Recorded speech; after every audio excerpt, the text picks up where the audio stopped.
We invited 6 brilliant people with slightly different perspectives to discuss networks, how you create them, how you maintain them, what's the point of them, what's bad practice, what's good practice, and how the right network done in the right way with the right combinations can actually change society in a really profound manner. Sometimes we work with networks and they don't have a purpose, they just want a network.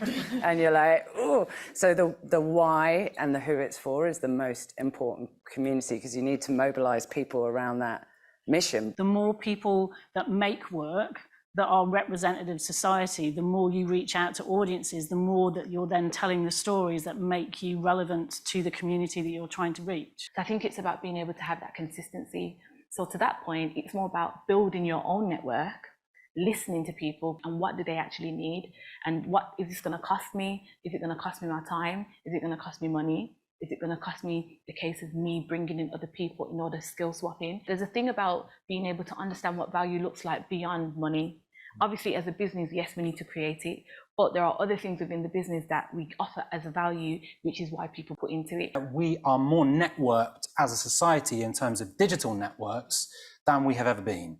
And the reason we were able to grow the campaign that we were during COVID, and the reason we're able now to involve 250,000 people, is because of the way in which that more digital network society enables us to inform large numbers of people about issues at the national and the local level.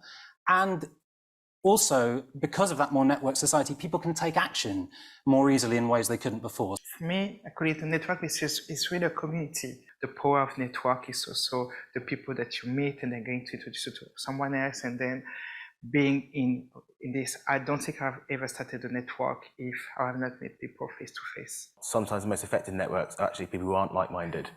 And it sort of goes two ways, doesn't it? Because I mean, there are some things that sort of I've been involved in, which are all people from a very same sort of space. It can get a bit of an echo chamber sometimes, and it does go back to the point about: do you want your network to be a community? Do you want it to be a pressure group, or do you want it to be sort of like an ideas generation?